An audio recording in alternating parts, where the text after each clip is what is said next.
emissions had reached record levels, with half now very concerned about climate change, and the majority thinking that the UK should bring all emissions to net zero sooner than by 2050, which was the agreed target.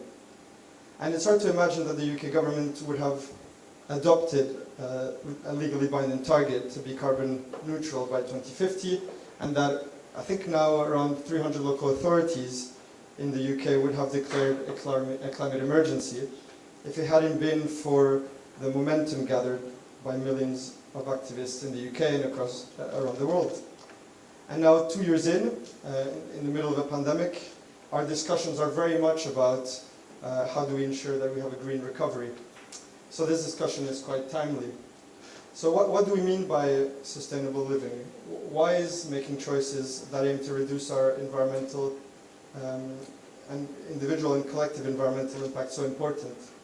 And how do we, as individuals and businesses, make positive changes to offset climate change and reduce environmental damage and positively impact the planet tomorrow? These are some of the questions that we hope to be covering this evening. I'm also aware that whilst on paper a lot of green initiatives are extremely popular, many of our residents are still unaware of the practical implications of these policies and some of the tough choices that are going to come our way. This is a challenge that many in my position are facing at the moment. So we have a fantastic set of speakers this evening. First, to my right, we have Sue Riddlestone OBE. She's co-founder of Bioregional. Now operating globally, Bioregional helped develop the UK's first eco-village, BZ, which I'm sure most of you know is located in Hagbridge, where the company's main office is now located. They also created the One Planet Living framework, which launched in 2003, and I'm sure Sue will tell us a bit more about it in just a minute. Hannah White, who's our host and co-founder of the Sound Lounge. The Sound Lounge was established originally in Tooting in 2017 before coming to Sutton in 2021.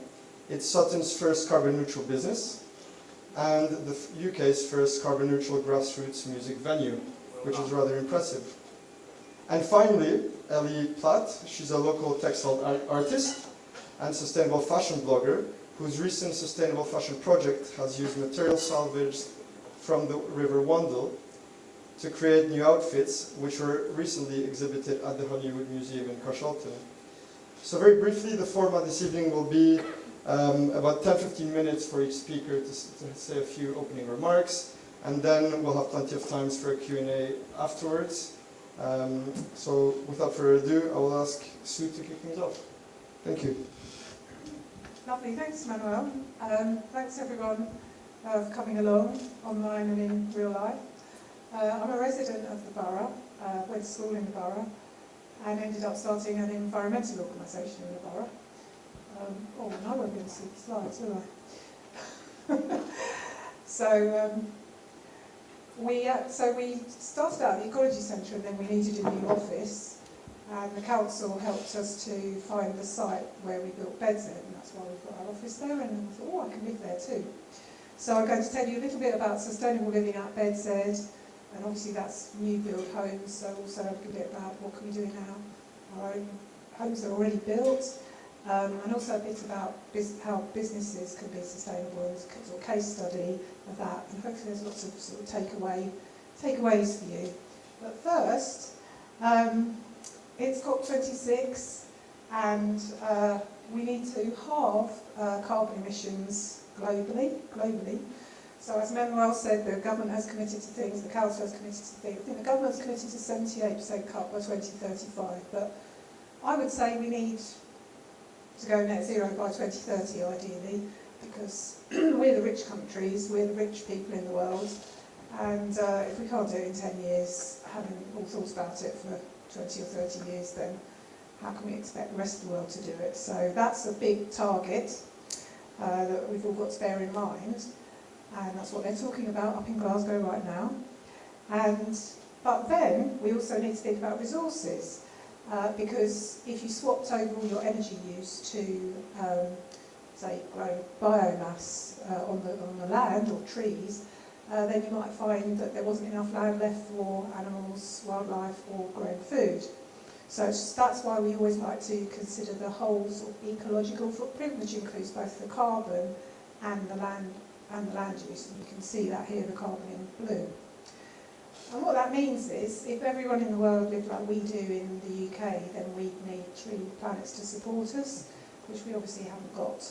And that's why at Bioregional we talk about one planet living, and that's our big goal. If you then look at how that 3-planet impact breaks down, that gives us really the start of, well, how can we have sustainable living working? So first of all, there's the impact of building buildings and fixing them up, which is about 8%.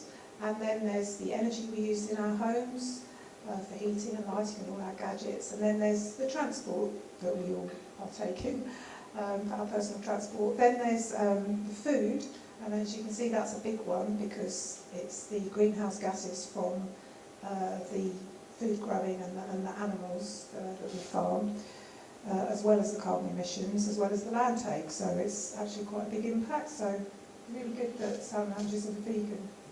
You're a totally vegan, aren't you? Yeah. I'm vegan myself, and have a look back, and it feels weird to me now to go anywhere near an animal in that way. And then there's the impact of all the things that we buy, the sort of consumer goods that we buy. And then everybody gets lumped on at the end of that. All in the purple there, you can see basically the shared infrastructure that we all, like the minute we leave home and go out into the world, we're in the 3-planet world. So even if we make our own life one planet, we've still got to sort of take on board the shared impact of all the infrastructure that we all use. So that was the thinking 20 years ago, about 25 years ago, when we sort of conceived of BedZ. We were thinking, well, how can we live and work here in a really deep, green, sustainable way? There's 100 homes. It's called BedZ because it's Beddington Zero Fossil Energy Development. And so obviously we were thinking about, well, how are we going to go net zero carbon there? And so we've got a very, very well insulated building. We don't have any central heating. Elly's my neighbour actually, as Elly said. Yeah, it is. I came outside and I was like, go back in and put your jeans and a jumper on. So we've really reduced down the amount of energy we need, and that's something we can all do in our own homes. So get the insulation out and do that loft. If you can do some solid wall insulation. And there is a talk actually by Russell Smith, I think next week possibly, that you can go to, who is a real expert on that. So do go along to that talk to find out more about that. Then we also had other strategies around transport because, we've got photovoltaics, so solar panels to generate electricity, and then we buy the rest of our electricity from a dedicated renewable supplier. So again, you can do that on your house. You can get solar panels, you can get heat pumps, as everyone keeps famously saying. And I know these things cost money, but look out for the incentives that are around to help you. My son's just got a heat pump, he got it free. There's some special offer of an energy company, and all he had to do was be monitored, so just look out for those opportunities. And do go on to a dedicated renewable tariff, do your research to get the best supplier, because the green tariffs are not all the same. So that's your energy, so that's how we are zero carbon energy at BedZ. We also thought about transport, because we use as much energy driving around in cars and so forth as we do heating and lighting and running our homes. So we had half as much car parking at BedZ as a traditional development, and we made it easy for people not to have to use a car.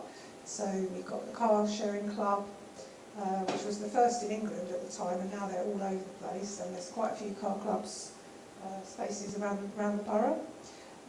We made a space to put your bicycle safely indoors, because if you leave it outside, somebody's going to take the saddle or something stupid, take your lights.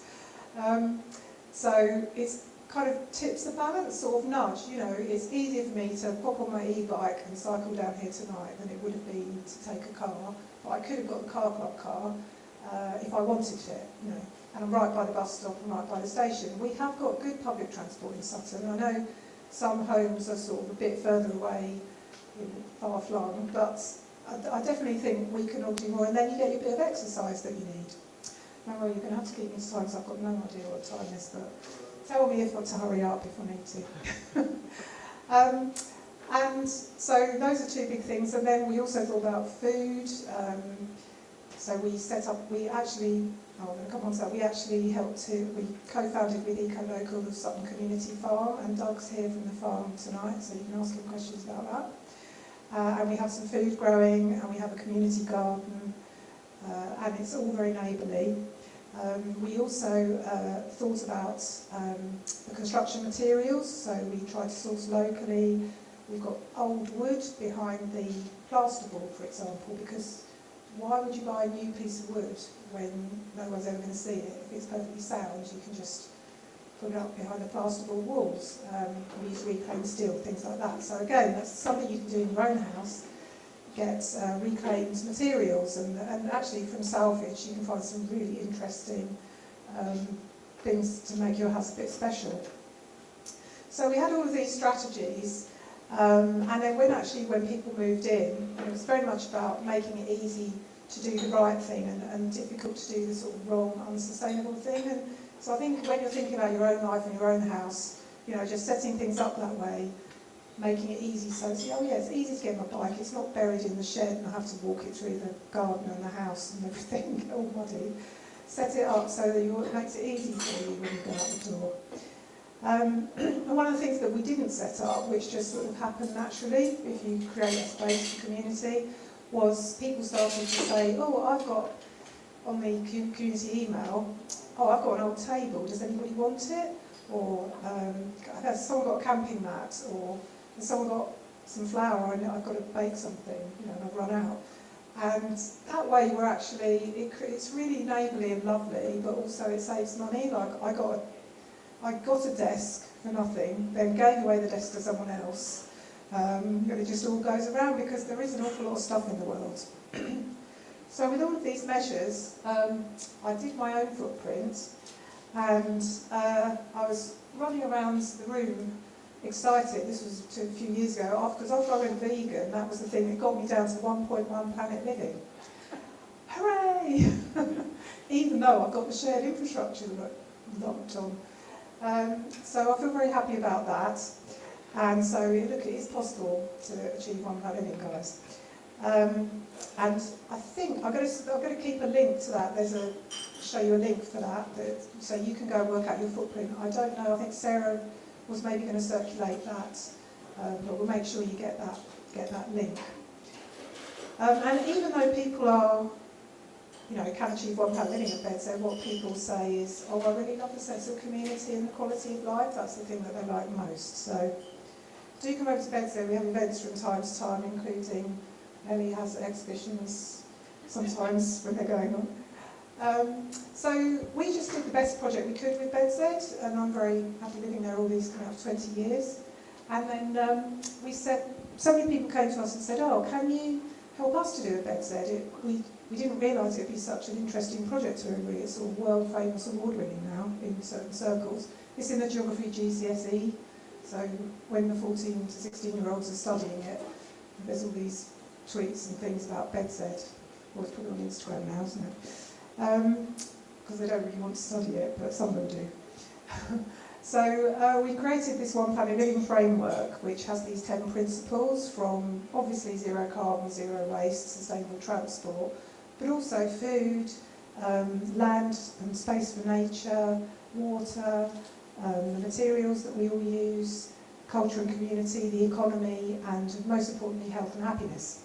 So the way you can use this is we have a sort of process where you think about the impact. So if you think about it for your own life, you think, okay, get my bills, because you're going to need to do that when you go online to do your global footprint, network footprint.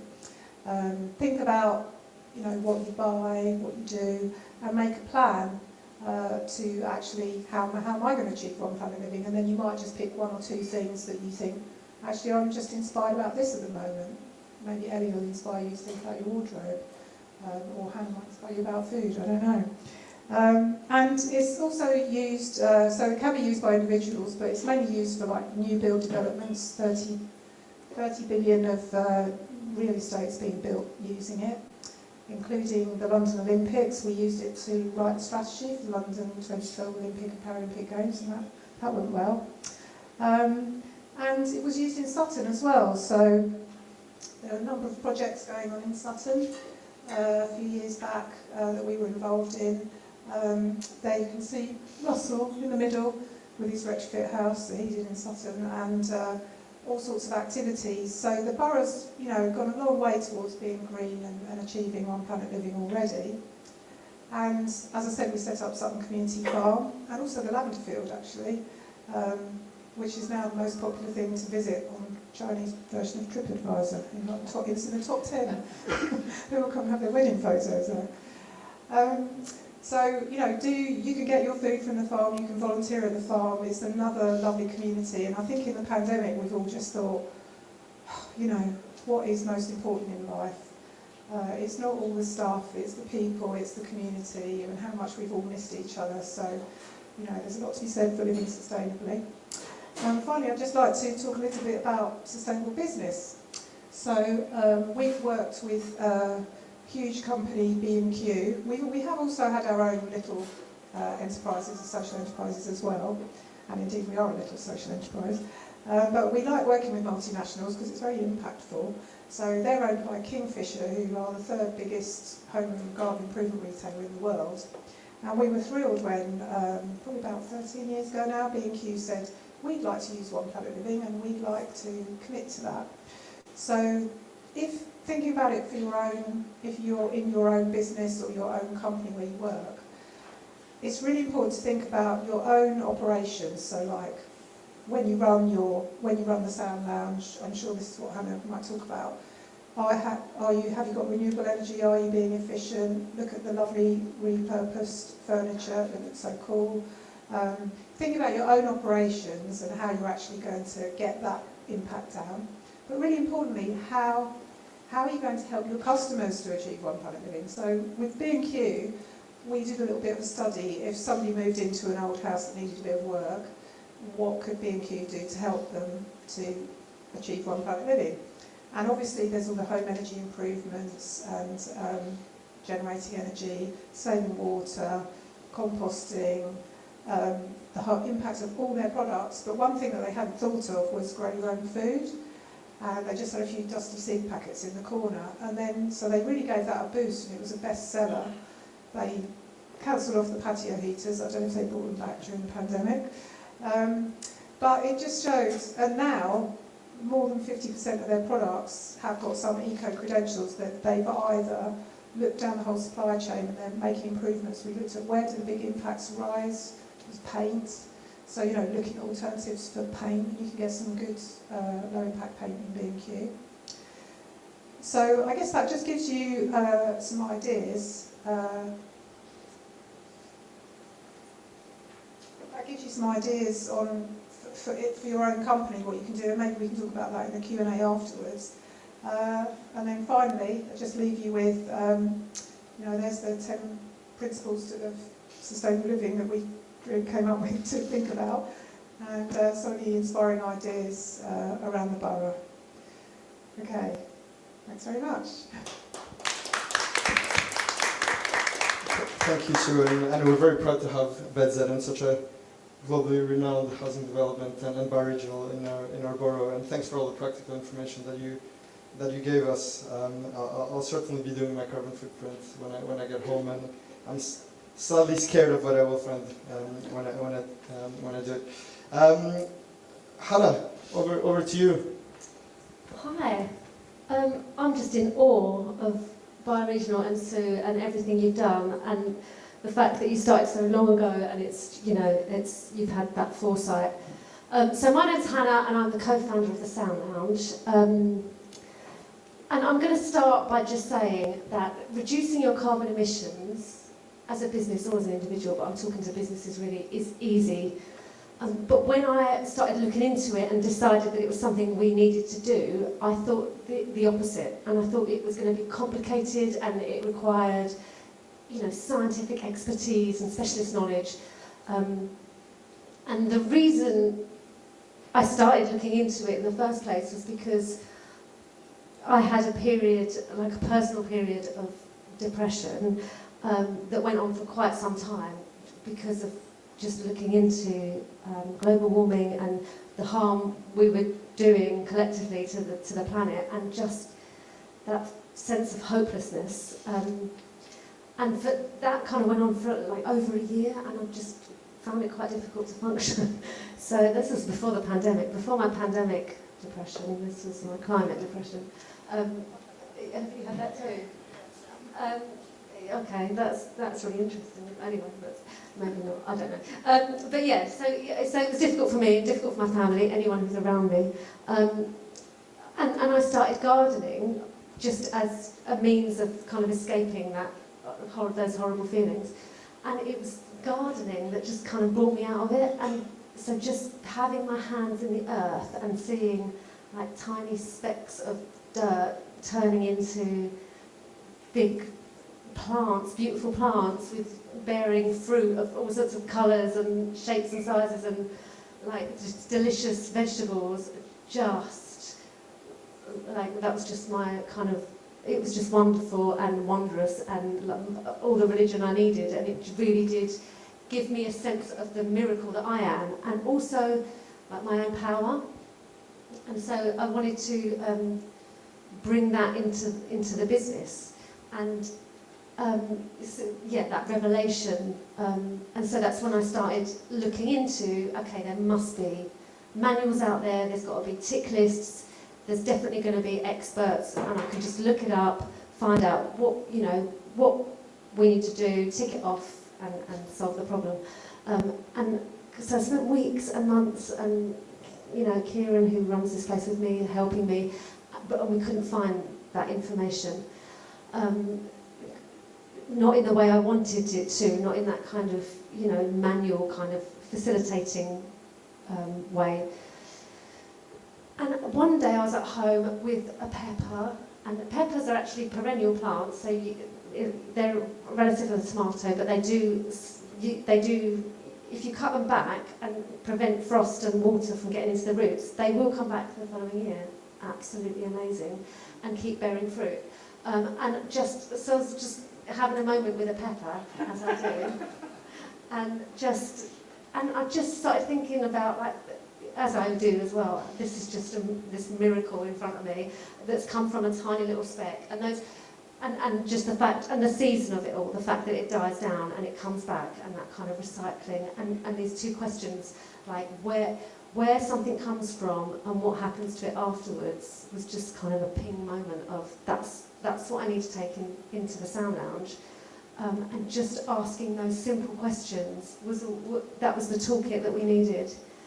So when we were setting up this place, like furnishing it, why would we go to like IKEA? Sorry if anyone works at IKEA, but that stuff is manufactured probably in the Far East from materials that are probably grown, all over the world, and that's got to be transported, and it's got to be packaged, and then it's got to be sent over here, and then we're going to go to a shop, and then we're going to bring it back, and we're going to dispose of all the packaging.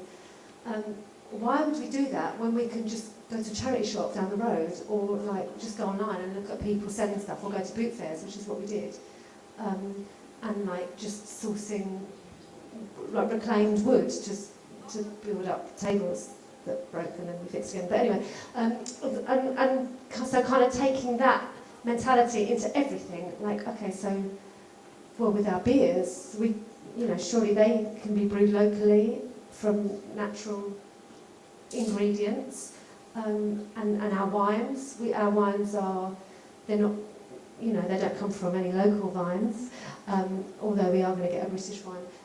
But they are grown organically, and they're transported, in a green way. It's all electric transport, electric trains. So there are no carbon emissions. It's a carbon neutral supplier, and just taking that into every aspect of what we do. Our soft drinks. Okay, do we need all this packaging? Do we need to?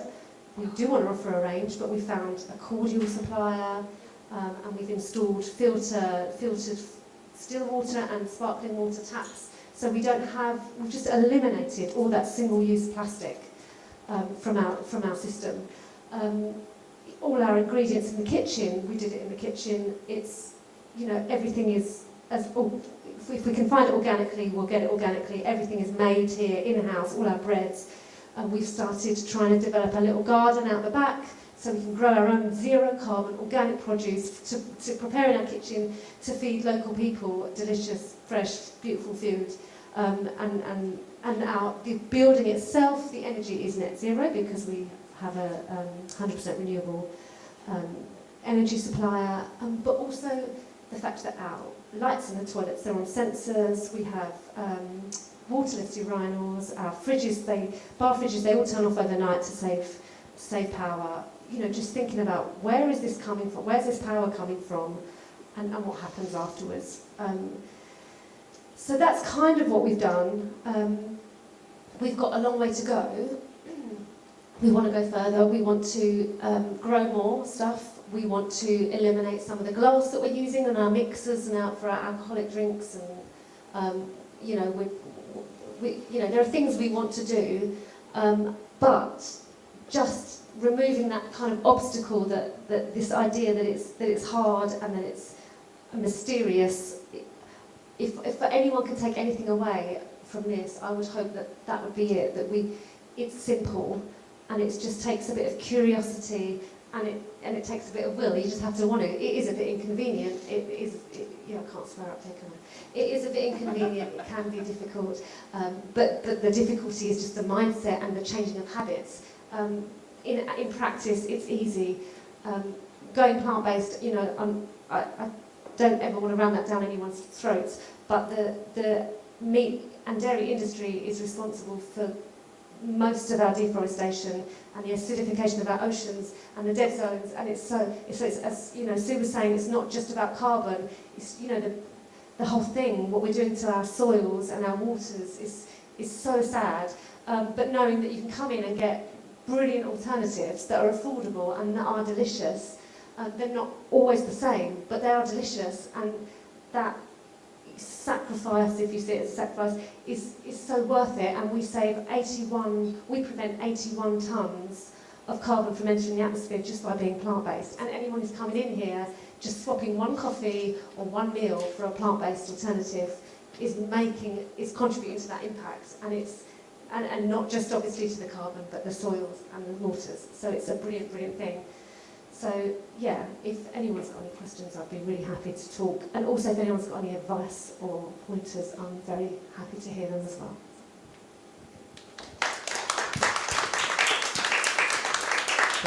Thank you very much, Hannah, and your passion and leadership really comes through and is really inspiring. And I think you've set a challenge a bit to us as a local authority. How can we make it easier for businesses, and how can we make sure that other businesses don't have to go through the sort of hoops that you had to go through to find that information? So I think that's something for me to take away and discuss with officers and my colleagues.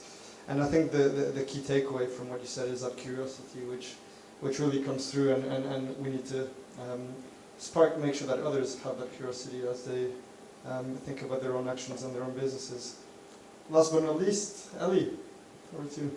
Hello. Wow, that's been so inspiring, and I feel really bad because I have to tell you about some problems to start with, as you can see from my introduction. So if I can have the next slide, thank you. So fashion might feel irrelevant to some people because it sounds like it's all about designers and celebrities and models and like super expensive red carpet gowns.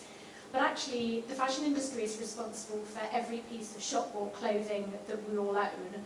So by buying clothes, wearing them, and then disposing of them in whatever way we choose, we're all part of the fashion supply chain. Around 300 million people are employed by the industry worldwide. So it's a globally significant industry when it comes to issues like workers' rights and pollution. So I know Halloween was last weekend, but I am going to tell you some horror stories. And I'm not going to tell you these horror stories because I hate fashion or I don't want you to have nice things. I just want to make people aware of the problems because I really love fashion and clothes, and I think the industry could do so much better. Fashion should be about creativity, about innovation and self-expression, but instead it just seems to be a mess of kind of lazy, derivative ideas, and it all seems to be designed to make us feel dissatisfied with ourselves and our lives. One of the great things about clothes is that they can communicate and tell stories. When we get dressed every morning, we're sending messages to the world about who we are, who we want to be, how we want to be perceived, whether we want to blend in or stand out, what sort of job we do, and what our hobbies and interests are. So I think it's important to delve into this kind of unpleasant underbelly of the fashion industry, to tell stories that get forgotten or covered up, so we can choose how to continue to kind of tell the best stories about ourselves. So fashion supply chains are incredibly complicated. From the production of a raw material like cotton, the processing, spinning, weaving, dyeing, cutting, sewing, finishing and selling can take place in numerous different countries all over the world. Our big international brands don't actually have their own factories or their own specific suppliers, so there's very little oversight, especially in countries in the global south, where health and safety or environmental regulations might not be as stringent as they are here in Europe. For example, in China, the Uyghur Muslim minority are being forced to pick cotton in a form of modern slavery. And in Uzbekistan, this forced labour is done by teenagers whose whole school year groups are shipped out to cotton fields. And it's really hard to find out if the cotton that we're wearing was picked by enslaved people, because until recently, most brands didn't trace the provenance of their cotton. Fabric dyeing uses a lot of water, and most of this water, once it's full of artificial dyes made from carcinogenic chemicals, is pumped untreated back into rivers in countries like Bangladesh, India and Indonesia. These rivers are often the only source of bathing and drinking water for the people who live and work around the dye factories. And work is often subcontracted out to these factories, so it's really hard to know who's ultimately responsible for the pollution. The people who sew our clothes in countries like Bangladesh and Myanmar are often forced to work punishingly long hours in really unsafe workplaces to fulfill huge last-minute orders from big brands. The young women who operate sewing machines are vulnerable to sexual harassment from their bosses, and they often have to leave their children with families in faraway villages because there just aren't schools or childcare options in the slum districts of the cities where they have to live. Now, a minimum wage in Bangladesh is absolutely not a living wage, and when brands cancelled orders at the start of the pandemic, many garment workers were left unpaid and destitute. The CEOs of fast fashion brands are billionaires, and their vast wealth makes them top of the Forbes rich list most years. So this reluctance to pay workers the money that they were owed for work they'd actually done seems just really cruel in my opinion. As some of you might have heard of the Rana Plaza factory disaster in Bangladesh in March 2013, when an illegally constructed garment factory collapsed and it injured over 2,500 people and killed 1,134. The workers have noticed cracks in the factory walls the day before and were really reluctant to go into work, but the management threatened to dock an entire month's wages if they didn't go in. Some of the labels that were found in the wreckage were from brands like Primark, Benetton and Walmart, and from many other brands that are popular in the US and in Europe. Unfortunately, this wasn't an isolated incident. Garment factory disasters, especially fires, are still really common. I think one of actually happened this year in Egypt. And exploitation of garment workers isn't just something that happens in the global south. Last year, workers working for fast fashion giant Boohoo in Leicester, their factories were found to be paying workers just £3 an hour, and their distribution centres were actually adding to Leicester's high rate of COVID cases because they didn't take any COVID precautions, like workers weren't given PPE or able to social distance, and they were discouraged from taking time off if themselves or a member of their family felt unwell. Because brands are desperate to capitalise on the latest micro-trends and copy celebrity style for the mass market, fast fashion brands produce millions of garments a year, and around 1/3 of these garments will never actually be worn by a person. Either the fit was bad, or the style didn't catch on, or the weather was wrong when the garment was released. These garments, if they're not snapped up off the sale rail in a couple of weeks, they'll usually just be destroyed, usually they're incinerated. And this is actually an industry-wide practice, it's not just fast fashion brands. Designer brands are guilty of incinerating unsold stock because they think that selling it cheaply will undermine the brand's image as something that ought to be expensive. I find this just really heartbreaking because so many people are working so hard to produce these items, and they're just being thrown away without even being used. It's really insulting to their skills, and it's just a huge waste of resources. So once you've bought your clothes, what happens to them? Well, hopefully you wear them, you wash them, hopefully you repeat these steps many times, probably without thinking about it very much. But actually there's a secret problem here as well with polyester clothing, because polyester is actually a plastic. It's made from oil, and the same goes for other synthetic fibres like nylon and acrylic. And when they're washed, they release thousands of tiny microplastic particles that end up in our waterways.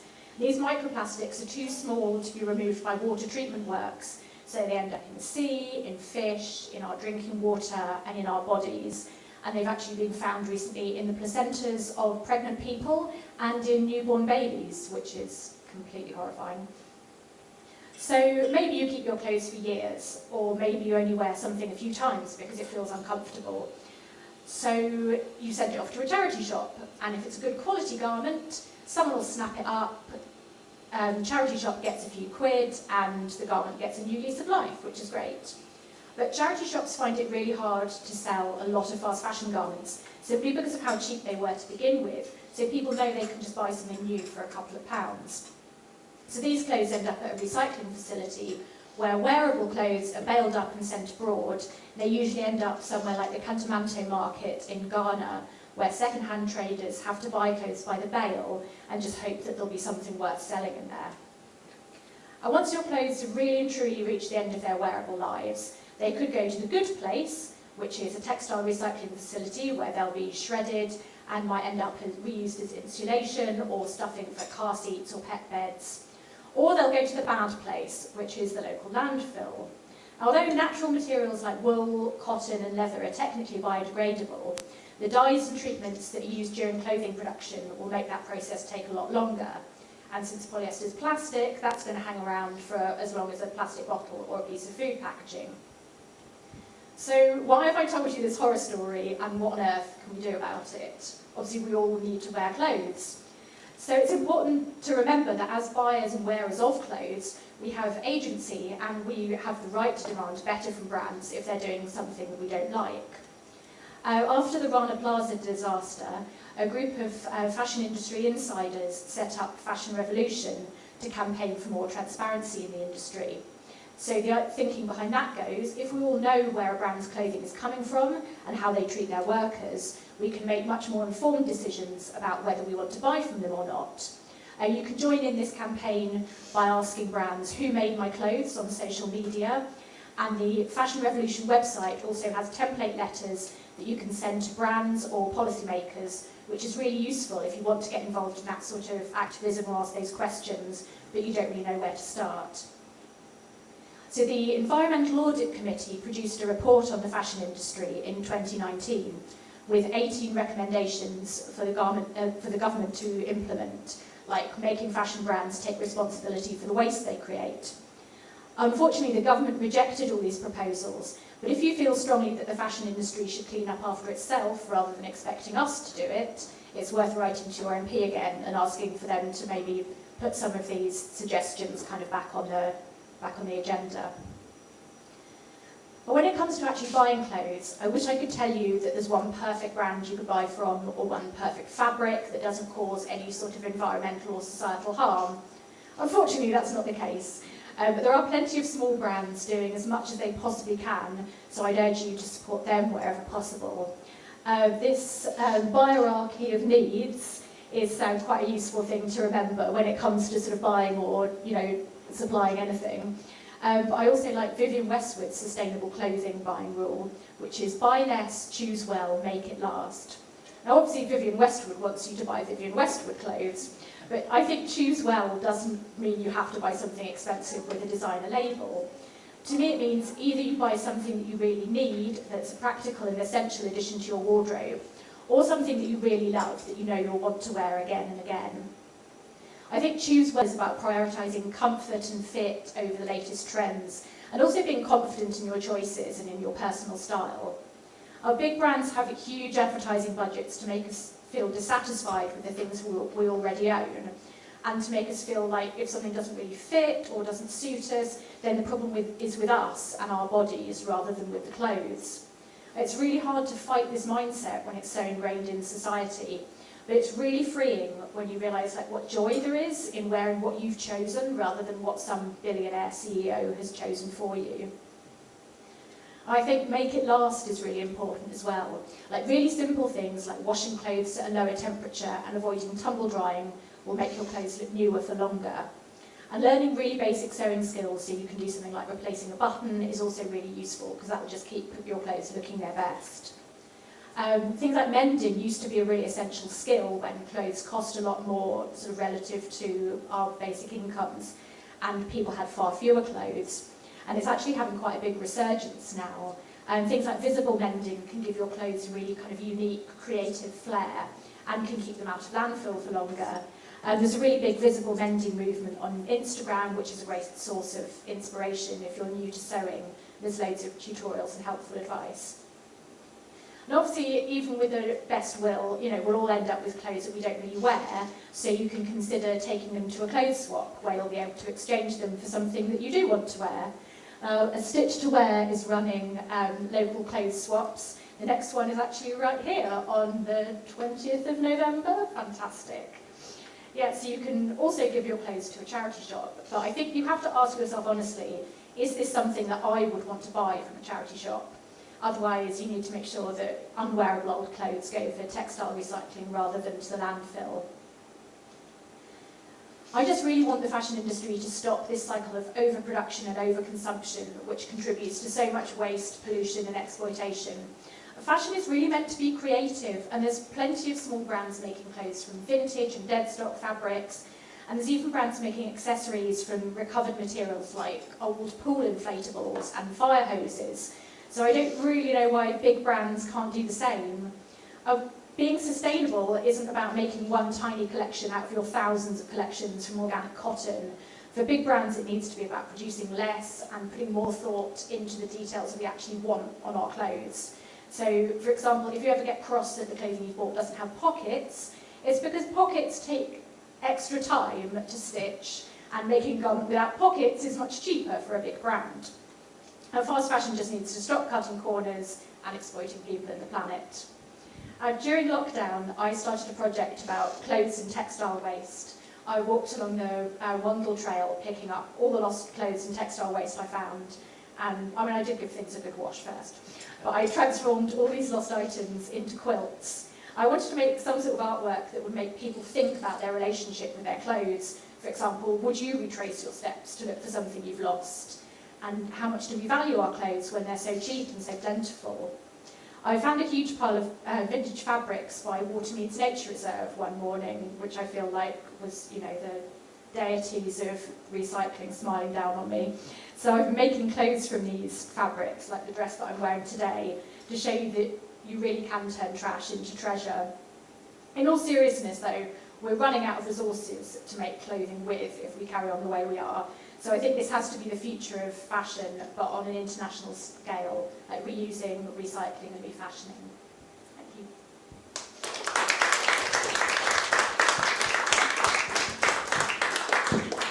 Thank you so much, Elly, and I think you've highlighted extremely well some of the problems we have in the fashion industry and how it is a global problem and we are contributing to it. That I think you call it biohierarchy is fascinating, and we talk a lot about the waste hierarchy, but I think we need to start talking about the biohierarchy a bit more because it really sums up the actions we need to take, and thank you for some of the practical examples that you shared.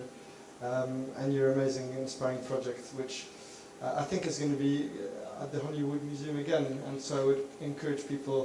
When is it? Hopefully in the new year. Although one of the pieces, the ebook dress, is going to be a whiteboard machine during COP26. On the 6th of November, I think. So please do have a look. So I will open it. I can't really see people, but I will open it up to the audience if there are any questions. If not, I'll kick things off. Well, maybe people in the audience think of a question. So maybe I'll. Oh, there's one. Yeah, go ahead. I think there's a roaming mic. Here it comes. Very, very professional. Question for Sue. Yes, you're the bed sets houses. Why aren't more buildings built like that? Well, they will be one day soon. The government is bringing in policies for that, and a lot of the ideas that are in BedZ, like car clubs and improved insulation, are coming slowly. But for example, I don't want to drop the council in it, but I know the council's got a zero carbon homes policy. I don't think any zero carbon homes have been built because the developers say, oh, it's not viable, we can't do it, and the council can't really argue because haven't got the resources, and it all goes to appeals, and it's all very complicated. So one thing we're doing is we're working with Cambridge City Council to help them come up with an evidence base that developers can do zero carbon, and that's just being considered as part of their local plan. So it's sort of getting wise, but I think if things have improved since we built BedZ, homes are better now than they were then. And they don't have to look like BedZs. We've done other One Planet communities that just look normal. BedZ's quite exciting to look at, and it's like Marmite. You love it or hate it. So that it's coming. Don't worry. And there are someone from BedZ, Steve. He couldn't. I can't move anywhere. He said unless it's as good as BedZ. And then he found one down in Chichester, I think it was, around there. There are other developments. But yeah, all new homes, I wrote this paper, all new homes should be zero carbon back in 2003. And then actually the then government did bring in a policy in 2006 which was meant to come in 2015, 2016. And then the government scrapped it just before it was going to come in. But anyway, it's coming back.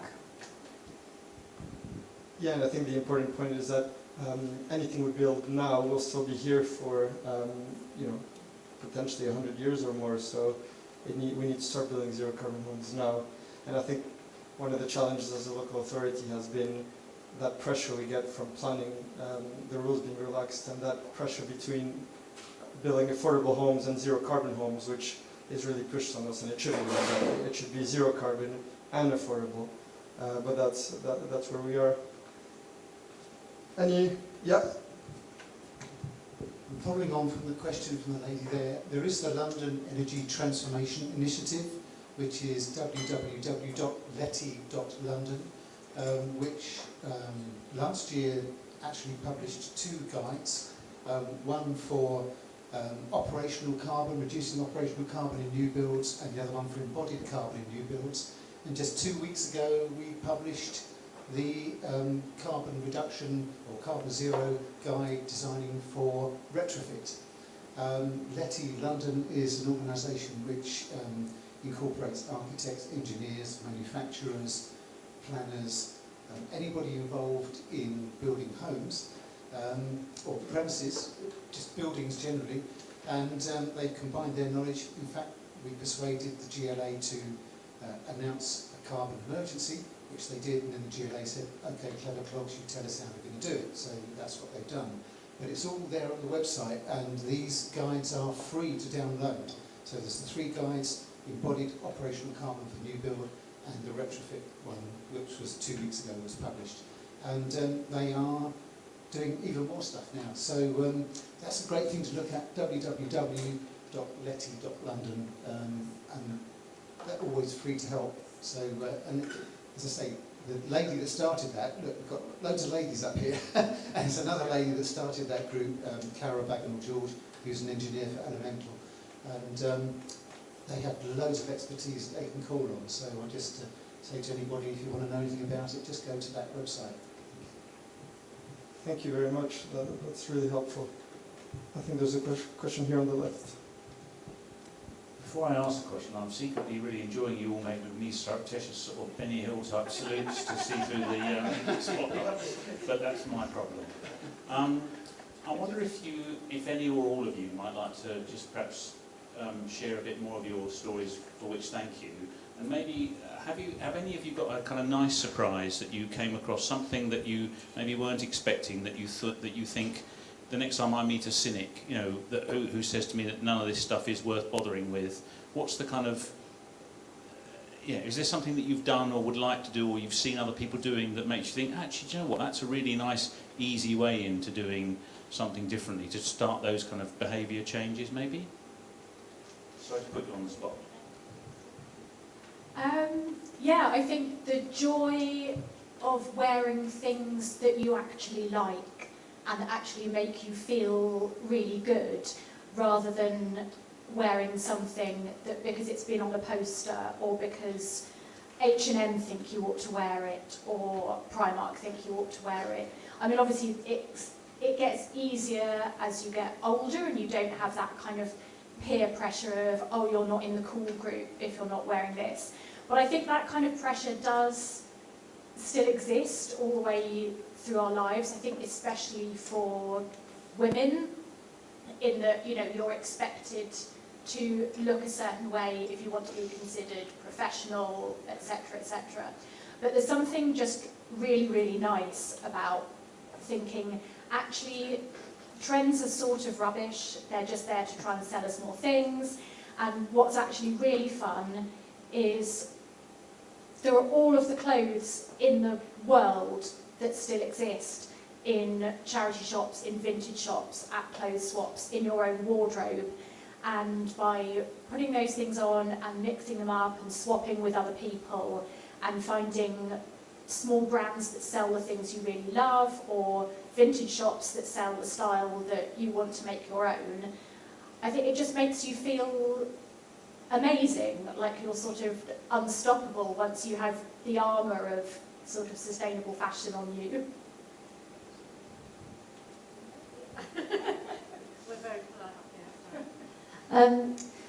I think that you definitely cannot separate personal well-being from any of this conversation, and I know we're talking very directly about the planet, but there is a mental health crisis just among us all, probably in the Western world, across the entire Western world.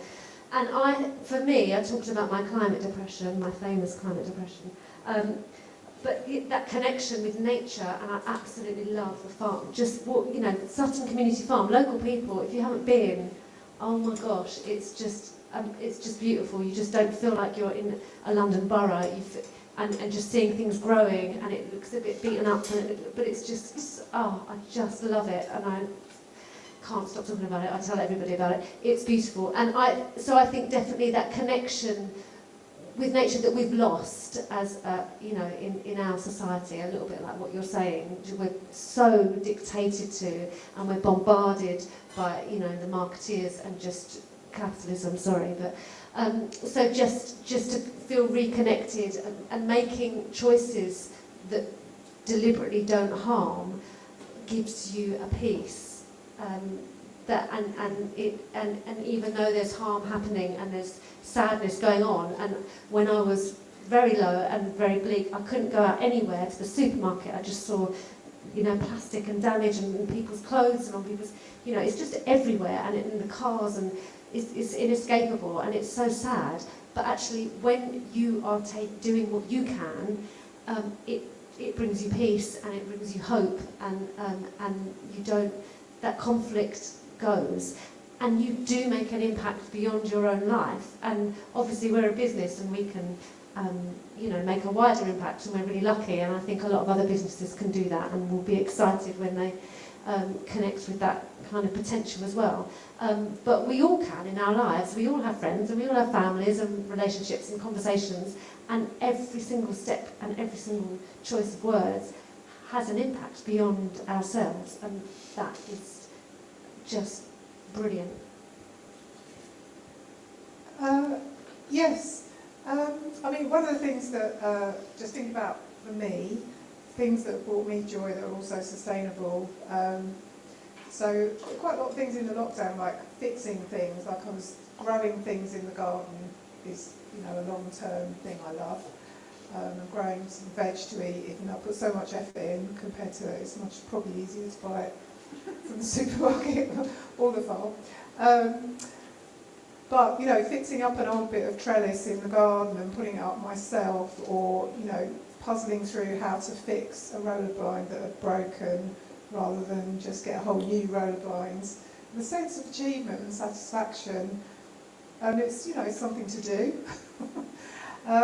It's really enjoyable. And also in the lockdown, I thought, oh no, I can't use the car club car. They'd actually taken it out and didn't want to go on the bus. And I was like, oh, how am I going to carry everything over? And I had been used to cycling up to the high street to get my shopping.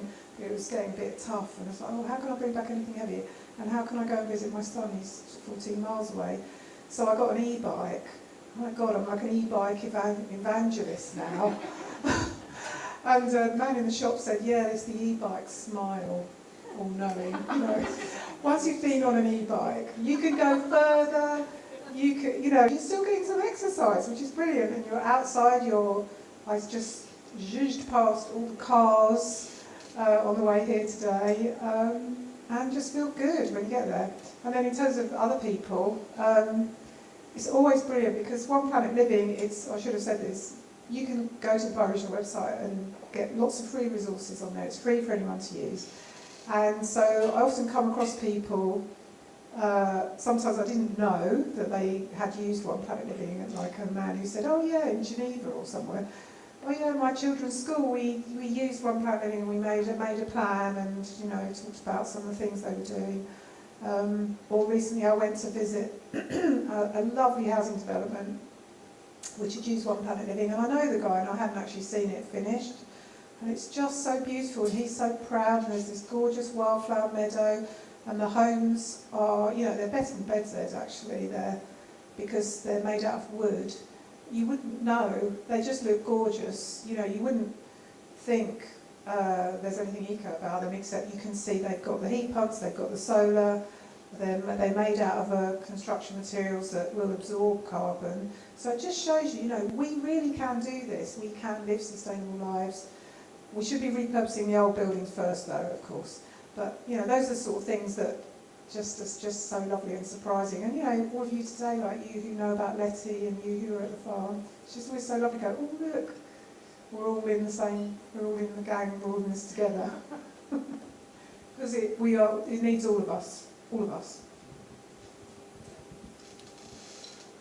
If I can just follow up on that, one of the challenges that we have, and as politicians and when I speak to residents, is that there's often this feeling that this is too overwhelming, and that often it feels negative. We're telling people not to do things.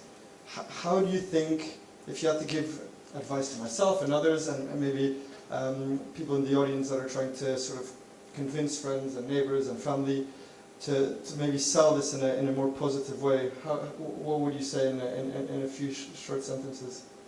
Question to all of you. Well, I just say it's better, and, you know, talk about some of the things that you can do.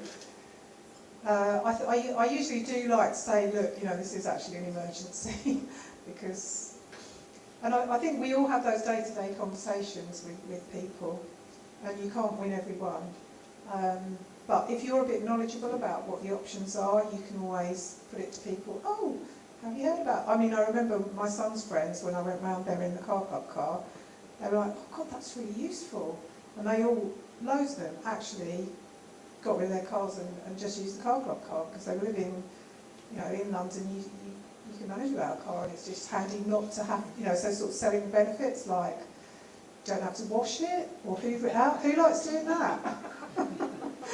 You don't have to worry if there's, you know, if anything happens. So just thinking about the benefits and really selling it, and occasionally sort of reminding them about the doom and gloom bit, but then coming in quickly with the benefits and some practical, like, places to go and things to do. I mean, I think that, you know, we've all got our own sort of realm of influence and power. You know, no one expects, you know, I hear all the time when I'm talking about the climate. I did a post on my personal Facebook the other day that in this country 7 million trees are felled each year for virgin toilet roll. So just by getting recycled toilet roll, which by the way is less carbon intensive in its manufacture, is a big important thing to do, and something we can all do. And then you would get the inevitable comment about China. Well, what's the point? Because China is like whatever.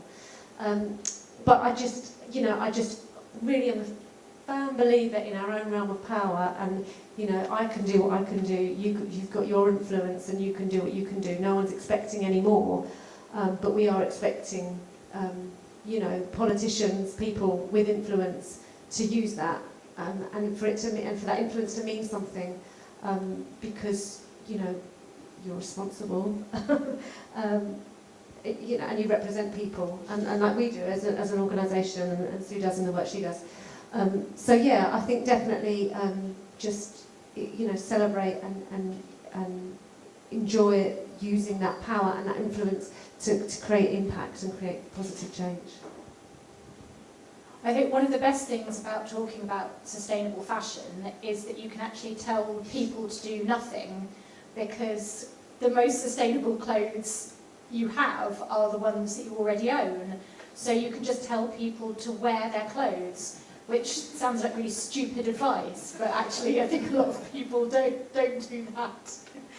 And then, once you've gone through your wardrobe and you're wearing things and you discover there's a gap somewhere of something that you need, like, a t-shirt or a pair of leggings or some new socks or something, then you can research, what your kind of best sort of sustainable option is. And I think because you're thinking about things more mindfully, you're not just going out and kind of panic buying clothes or just scrolling through websites and going, yes, I'll put that in my basket, I'll put that in my basket. You're actually thinking, oh, I need this for a reason. You'll then make, hopefully, a better choice. And just by doing things like looking after your clothes, actually following the instructions on the care label, they're there for a reason. Hopefully, you can keep your clothes out of landfill for longer, looking nice for longer. Thank you very much.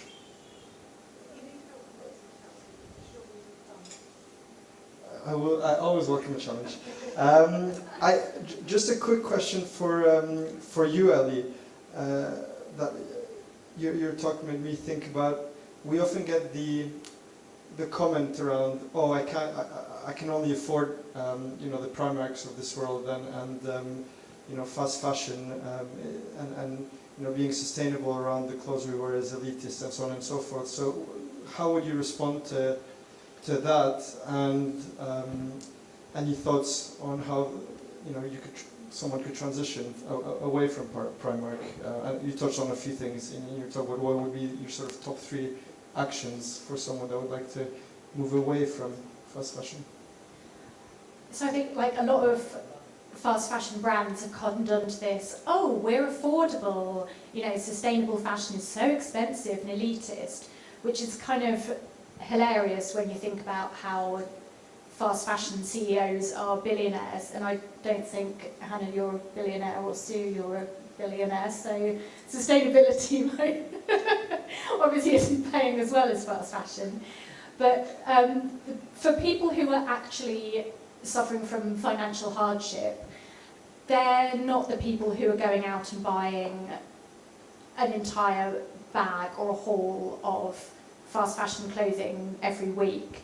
They're not the ones who are contributing to overproduction and overconsumption. If you're suffering from financial hardship, buying new clothes is going to be the last thing on your list, and you're probably only going to do it in an emergency, like if your one pair of shoes breaks or if your kids grow out of their clothes. So I think it's sort of a bit of a dodgy argument from the perspective of the fast fashion brands.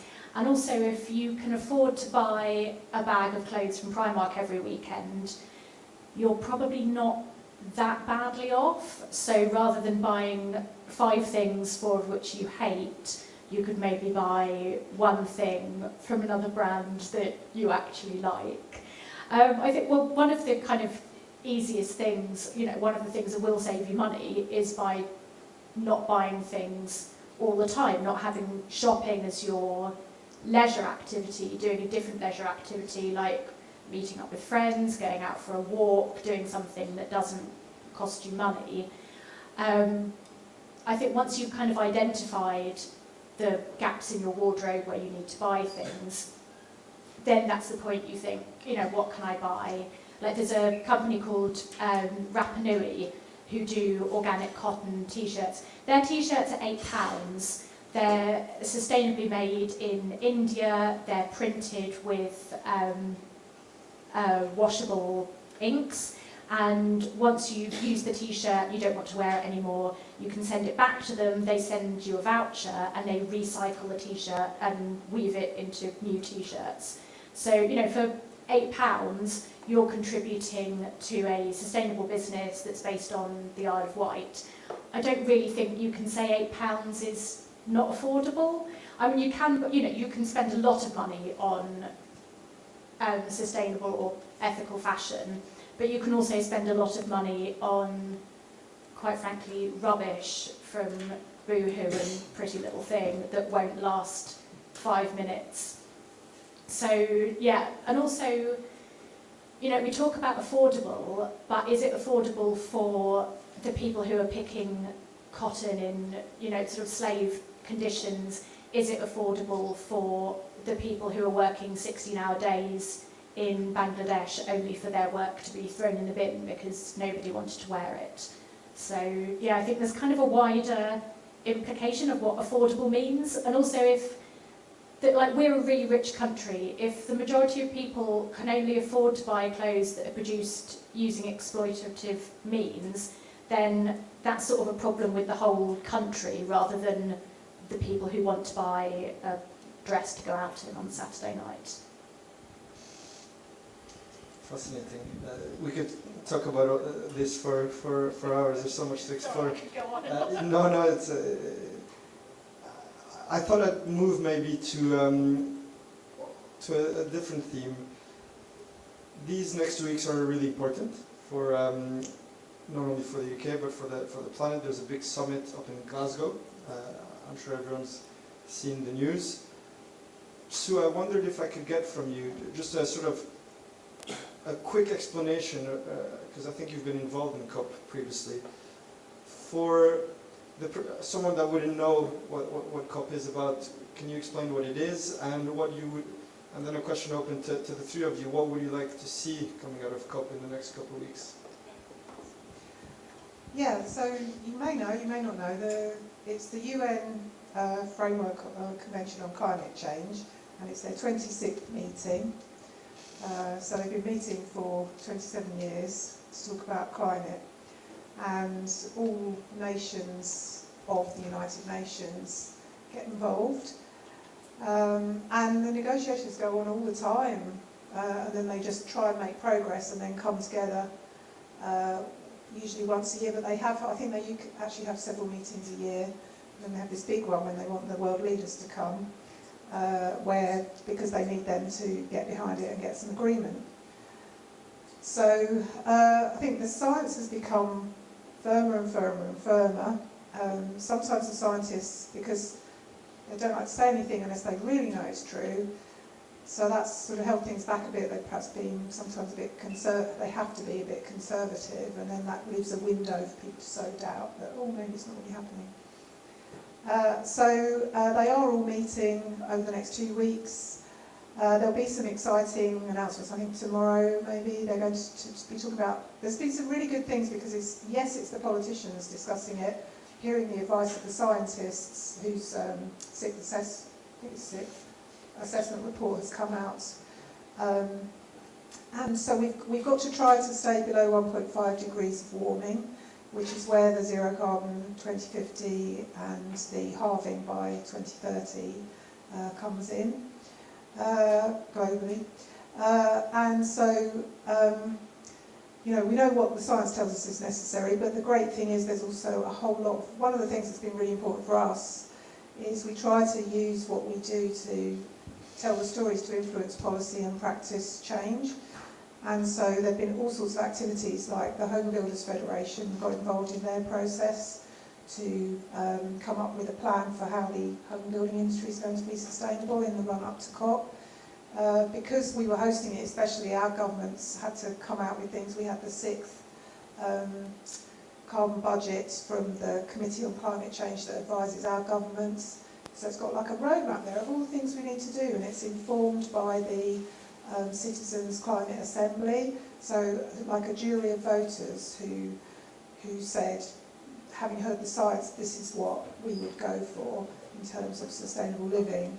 So some really robust stuff and some really robust plans. So one of the great things is it's really helped to sort of push the government. We do need a bit more detail on the policies. So in terms of outcomes, looking for, I think 1/3 of financial institutions have got behind this Mark Carney's Glasgow Finance Initiative, which is brilliant. One of our board is involved in that. And so, because money sort of drives everything, doesn't it? So if investors are only going to invest in things which are net zero and not fossil fuels, that's incredible. So I feel like it's not just about what the politicians agree. There's all these things, there's a whole buildings track that we know about, you know, in terms of big businesses all coming together and all agreeing it. So it's just a way to convene everyone to make things happen. So I think, yes, we hope that you know, governments actually, what they're going to be coming up with at this conference of parties is plans on how they're actually going to achieve their nationally determined contributions, what they said they would do to cut carbon, and not everybody has. And but I think, you know, a lot of them have. And a scientist I know who is involved in one of the lead authors of the report number 1.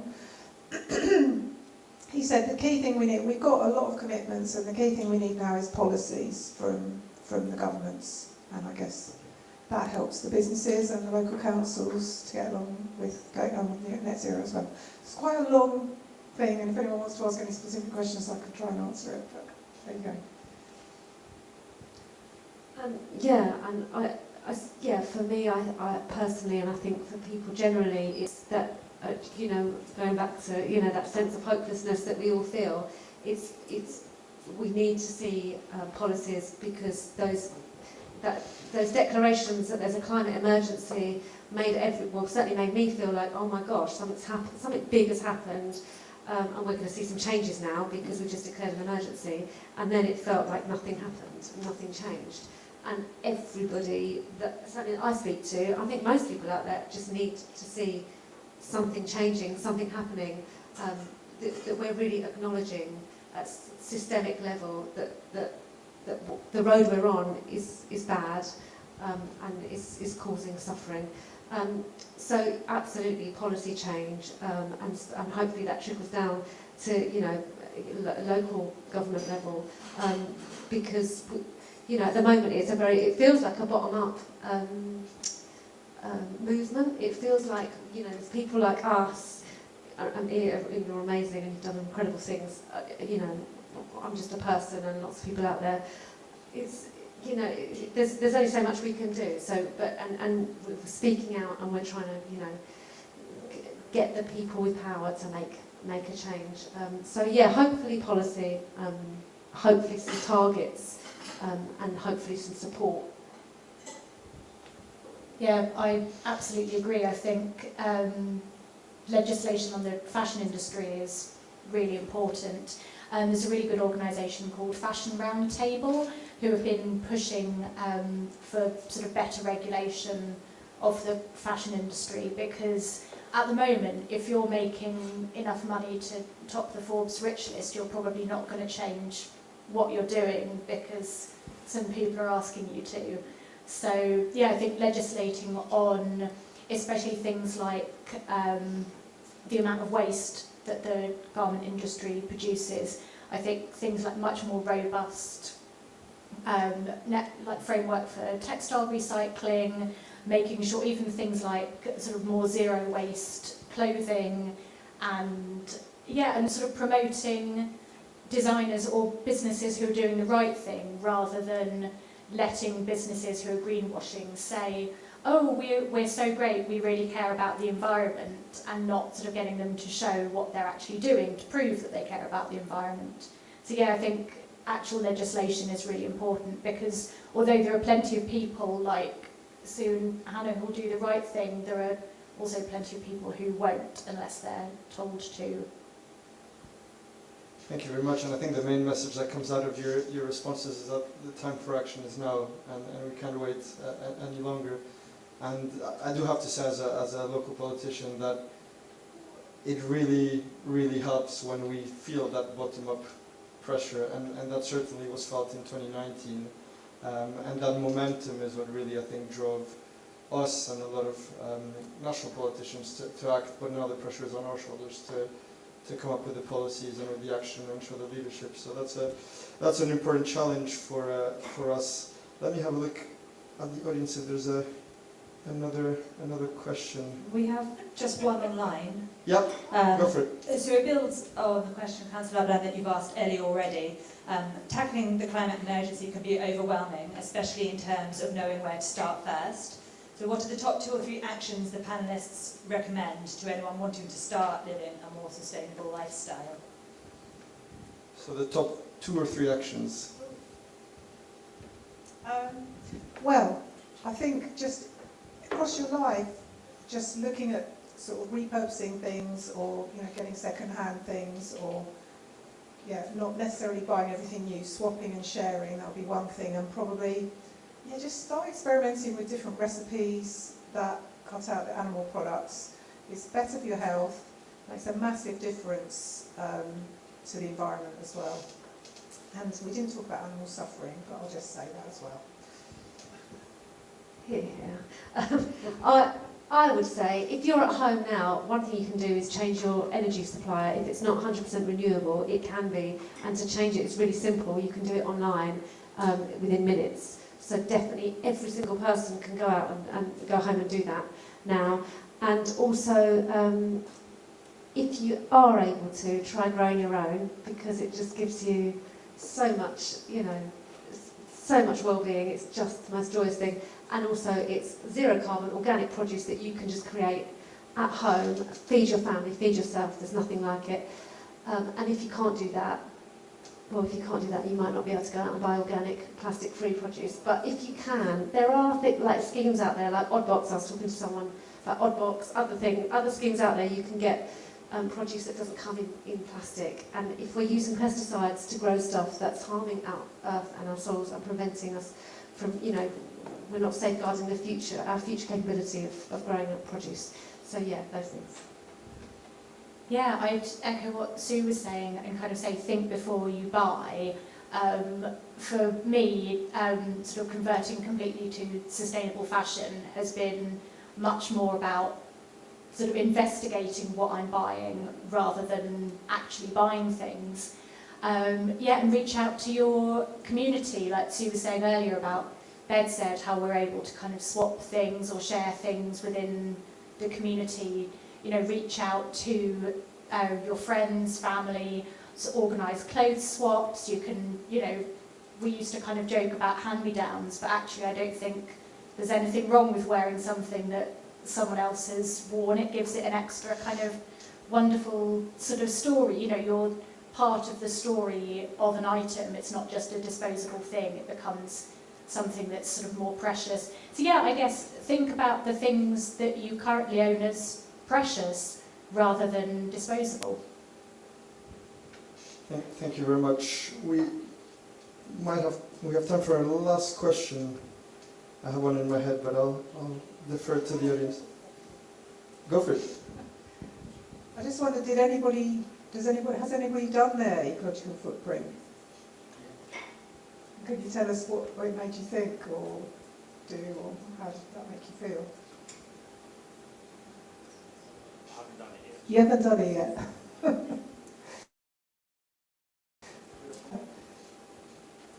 I've done mine and it was really hard. And I think that's because,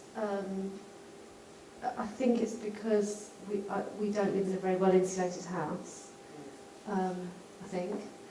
And because I have a band in Norway, so we take flights. And we have looked into ways of getting to Norway without taking flights, but it is, it's an expedition. So, I think that's where my carbon footprint is. Pardon? Okay. Thanks for that echoing from my husband. Hannah, as our host, I thought I'd ask you the last question.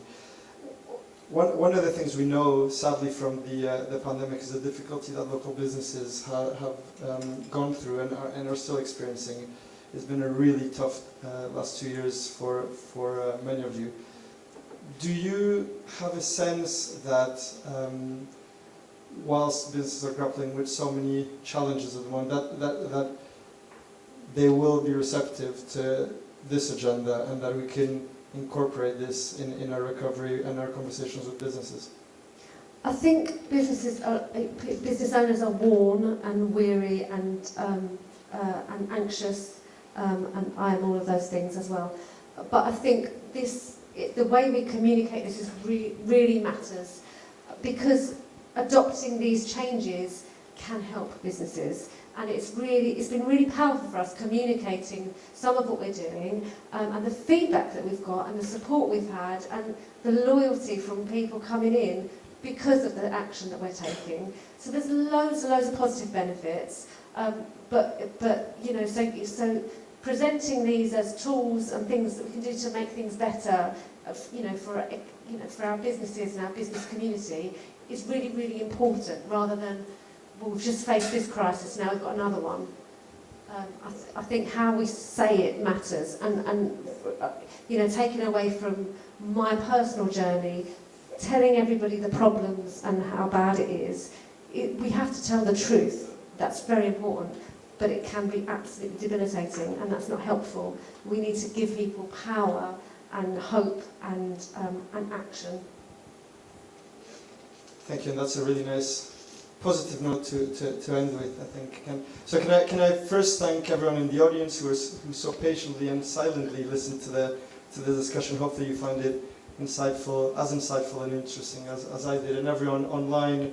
Thanks a lot as well for that question, and everyone listening. Can I get a round of applause for our speakers here this evening?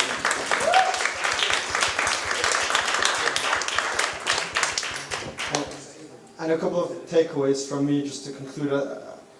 I think there's a lot of practical information that was shared on how even we can all make small changes to make a difference in our community, and how that builds a mindset and establishes a key word, I think, which we heard a lot today, around that curiosity, to want to make a difference irrespective of in which area of your life. So that's an important takeaway, and I think we know that this is the most important challenge of our generation. As a council, we're really committed to making sure that that we put at the heart of the response, we put the needs of our residents, and that the climate emergency is at the center of that response. I think it's also important to note that the council is only responsible for 3% of emissions in the borough, and the reason I say that is that we cannot do this on our own as a council or as businesses. We need to work collectively together and embrace this net zero challenge, because there's no other way to live sustainably and to have a planet to leave for our children that will be better than the one we inherited. So can I just finish by plugging a couple of events coming up? We have 2 other sessions like these. They'll be held online on the 8th and the 10th of November, so I encourage you to attend those. There's also going to be a clothes repair workshop taking place, as Elly said, at Whitehall in Cheam on Saturday the 6th of November.